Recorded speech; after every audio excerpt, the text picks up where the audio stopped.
I like short narratives and I like long narratives. I don't have a preference. I think they both bring different things to the table. I love working with clients, for example, where I can just bash out a one image comic for their social media, and that one picture can say so much. If you do it right, it hits the nail on the head and it gets a message across really, really instantly, and that's incredibly powerful, I think.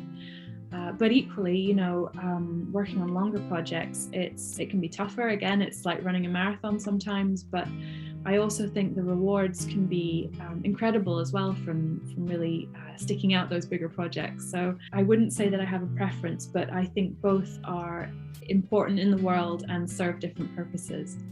I'm always open to that in future. I'm always, the thing is, for me, like right now, I feel like if I do a longer graphic novel, which is about 20 pages, I feel like I've given people too much too quickly.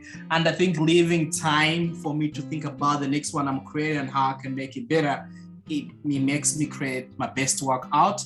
And obviously, once I've got the experience after I've released up to 10 issues, I can always look at creating longer narratives. And I think I'll have had enough experience to be able to do that. So I'm always open to those ideas as well. I don't know that I have a preference. Really is a project by project base. Like I really enjoy doing the sort of shorter artwork stuff after Barking and making some zines and stuff. I think the long form stuff is, they really are marathons and they're quite intense experiences, and you do need, I've needed kind of 2 years out of it to want to do it again, to be honest. But Shelter is currently only around 30 pages. So for me, I get an idea in my head, and it's just that has to come out in whatever form that's going to be. I don't sort of have a presumption about what that form is. Like Shelter is part of a larger story, but I haven't figured out whether that's sort of a number of stories in one overall story, or whether it's a series, or whether it's individual stories set in a universe. I haven't got that ready yet, and that's still kind of growing. I've got one section made in my head, but how the rest of the story fits in, I don't know. And then I've got another one that's developing, and I think you kind of have to not presume the scale, like I don't go into it going, I need to do like a long form stuff, or I need to do a short form. I think people think ideas come, and then you're like, oh, I think that's a zine, or that's a comic, or that's a longer form work. And yeah, I think the sort of the project develops its own. I don't have a leaning. I think I just try to figure out what format is better for what idea and what project, essentially. Depends. I think a longer form narrative, you get more time to sort of develop the characters, and that is so juicy and so rewarding and so nice. But a shorter narrative is done. And that is also nice to have a finished project. So I think it just depends, really. I mean, I generally don't want to do a sequel to a project once I've done it. I sort of tend to be a one and done. Yeah, so I tend to just like to do a one-off. Like, I don't really tend to want to revisit stuff. I think, people generally do go every now and again, are you going to do another Shockwave? Like, I would read another Shockwave. And I'm like, no, there will never be any more Shockwave. There probably won't ever be any more. I'd be surprised if I did any more stuff in the Sorara universe. Like, I had a lot of fun and I really enjoyed, and I think one of the reasons I love Sorara so much was the characters got so deep for me. Like, not that deep, really. They were all still kind of stereotypes, but like, there was like, I not like necessarily they got deep, but my love for the characters got so deep, and I fell so much in love with those characters that I found it really difficult to try and kill them all off, which was my original plan. So that's kind of quite nice and quite rewarding on a longer form narrative. On a shorter form narrative, I always think it is important just to have something finished, because then it's finished. Like, unless it's like something you're like a webcomic that you're ongoing, generally people aren't that excited about a work in progress. They want something that is coming out soon, that is done, that they can just read. Yeah, I think a shorter one is done, but a longer one, you get more sort of time with the characters, but that's something that can only happen organically, and it's so frustrating. You just have to sit and wait for that to happen, and then, it happens without you realizing it. So that's sort of the frustration with a longer form narrative, is that you want to start each long form narrative already loving the characters as much as you did at the end of your last long form narrative, which is you have to actually do the process before you actually get that level with the characters. I like doing both at the same time. That helps, because like working on something long form, obviously it takes a really long time. Like making comics is like a very very time consuming thing. So to make a a graphic novel and stuff, like if you're doing something that's 200 pages, like you're not going to see the end result of that for like over a year. But then you work on something like, when I work on something like Our Super Adventure, it's like 4 panels, like I can make a comic from start to finish like in a day, and that's really nice. Like I get so much joy out of seeing finished pages. The reward of doing a graphic novel at the end, like it's incredible to see all your work come together, and I like you be able to read it, and it's like it's a thing. It's like a thing. But at the same time, it's like it can get frustrating when you've done like the months of pencils and you're not seeing that finished thing yet. So then it's really nice to then be like, I'm gonna do a 4-panel comic.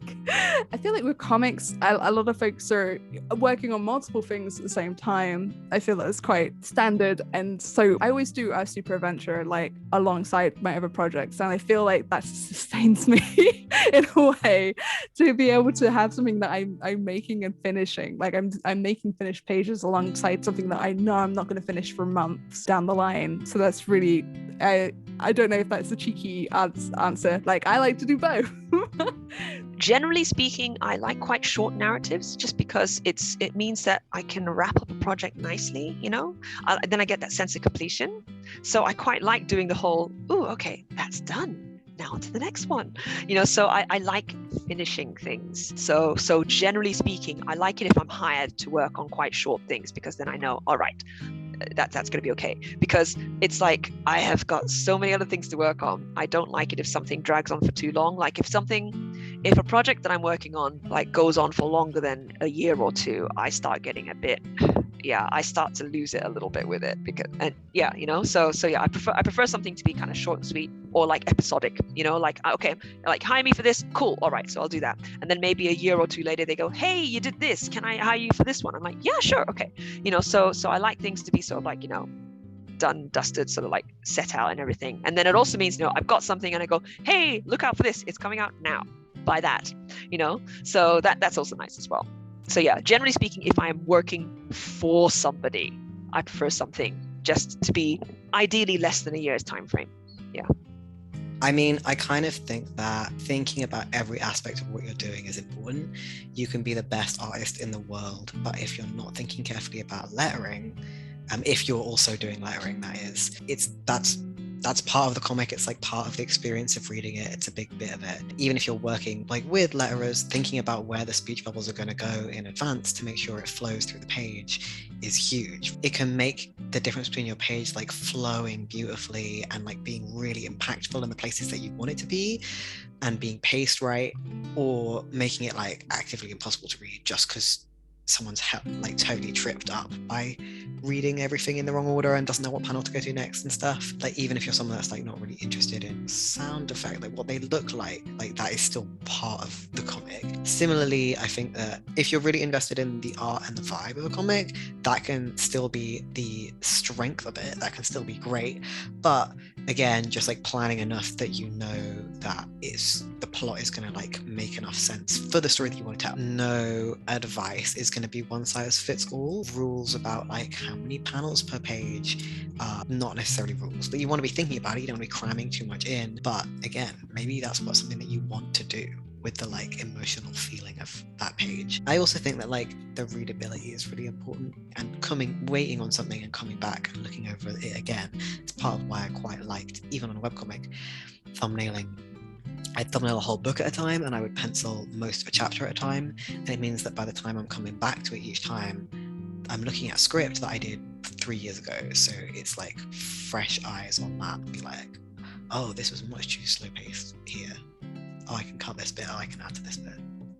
With that program, what we were focusing on was, or at least what I was going into it with, is you kind of had the two-parter of like, here's this graphic anthology that has all this incredible work by these incredible people. And, you know, that in theory you should, when people are like, oh, we just couldn't find them, you get to point and be like, well, they're here. So that was important, but what was more important to me was about showcasing the specific artwork that these people were creating and making sure that they felt listened to and that they felt supported. So it was really important to do things like have workshops with people. Will Morris did some workshops for us in Edinburgh, and we also had Sha Nazir, who I co-ran the programme with, did some workshops, and so did Kerry Chudley in Glasgow, of talking about that work. So I thought it was really important to ensure that people felt like they could tell their stories, that they could tell their narrative. I think kind of like if you front end it in that way, in theory, what you end up with will be something great. But it was way more important to me, rather than saying like, look, literary sector, like comics can be this, people of color can do that. It was more about like, what is their experience? Are they going to be happy with what they create? You know, I wasn't going to be like, oh, but if you change this theme slightly, it would be more literary and it would appeal to more people. It was like, well, what do you want to do? What do you want to tell?